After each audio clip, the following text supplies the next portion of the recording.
आज मैथमेटिक्स में कौन सा चैप्टर पढ़ने वाले हैं हम? लाभ हानि।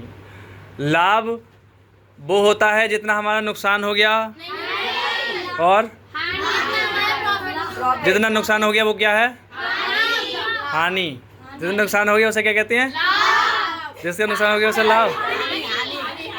जल्दी बताओ।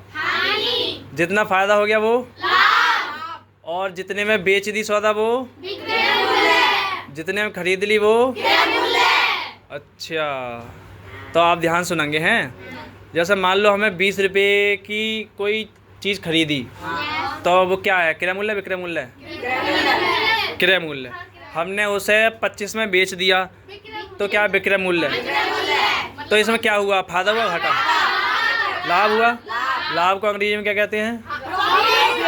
प्रॉफिट। कितने रुपए का प्रॉफिट हुआ? कैसे पता चली? 20 का खरीदार 25 का व्यक्ति तो 5 कैसे पता चलती है? जब हम खरीदते कम में हैं तो लाभ होता है या हानि? और जब हम ज़्यादा में खरीद के कम में बेच दे तो हानि। ऐसा ज़्यादातर तब होता है जैसे हम नई चीज़ खरीद के लाएं और उसको पुरानी करके यूज करके बेचें, तो ज़्यादातर कभी भी ऐसा हो ही नहीं सकता। इम्पॉसिबल बात है ये, इम्पॉसिबल ही लगभग आज की दुनिया में। तो वैसे भी कि आज खरीद लाओ तुम, कब? आज। तो आज खरीद कर लाओ और उसको यूज कर लो। तुम क्या कर लो? यूज। और यूज करने के बाद तुम इसको बेचो, तो बताओ हानि होगी या लाभ होगा? हाँ, तुम्हें कम पैसे में बेचनी पड़ेगी, है क्या ना? तो सबसे पहले तुम्हें ये बताओ, पहले क्रय मूल्य आता है ज़िंदगी में या विक्रय मूल्य आता है? क्रय मूल्य, क्योंकि पहले हम खरीदते हैं फिर बेचते हैं। सही है। अब चाहे भैया हम खरीद के लेकर आए हों तो हमारे लिए वो क्रय मूल्य है, लेकिन जिसने हमें बेची है वही चीज़ उसके लिए क्या है? वो क्रय मूल्य। ये दोनों अलग अलग बातें हैं, ध्यान रखेंगे। हम खरीदने वाले होते हैं तो अपनी तरफ से उसको क्रय मूल्य मानेंगे, वो बेचने वाला है उसी चीज़ को तो उसकी तरफ से विक्रय मूल्य। तो एक ही टाइम पे एक ही चीज़ क्रय मूल्य भी हो सकती है। ये डिपेंड करता है कि सोच किसकी तरफ से रहे, है ना? ठीक है, अब बताएंगे सब। विक्रय मूल्य का सूत्र क्या बन गया? अब लाभ की स्थिति में बताओ। लाभ की स्थिति में विक्रय मूल्य का सूत्र, विक्रय मूल्य निकालना हो तो कैसे निकालेंगे? लाभ की स्थिति में, हाँ, विक्रय मूल्य,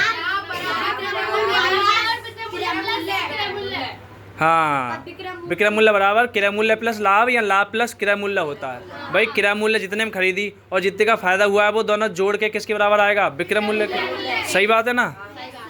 और अगर हमें लाभ निकालना होगा तो सूत्र क्या लगेगा? लाभ की स्थिति में लाभ निकालना हो तो विक्रय मूल्य माइनस क्रय मूल्य। विक्रय मूल्य में से क्रय मूल्य घटा देंगे। भाई क्यों हटा रहे हैं? क्योंकि बड़ी में से ही छोटी घटानी है।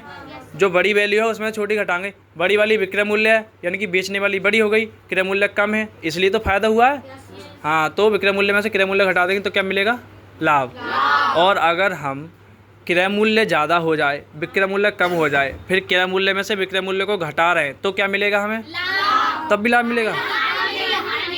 ध्यान से सुनो, जब क्रय मूल्य अगर ज़्यादा है, क्रय मूल्य यानी कि जितने में हमने खरीदी है वो ज़्यादा है और बेची कम में है, तो ये घाटा हो गया, तो हानि। हानि क्या कहते हैं अंग्रेजी में? लॉस। ठीक है, ये हो गई। तो नॉर्मल तुम्हारी थिंक डेवलप हो गई है लाभ हानि के बारे में। गणित के सवाल के बारे में नहीं सोचना है किसी को, रियल ज़िंदगी के बारे में सोचना है। ठीक है, ओके। अब थोड़ी सी एक्सरसाइज कर लेते हैं कैलकुलेशन वाली। ठीक है, तो सब अपनी पेन पेपर निकाल के बैठेंगे।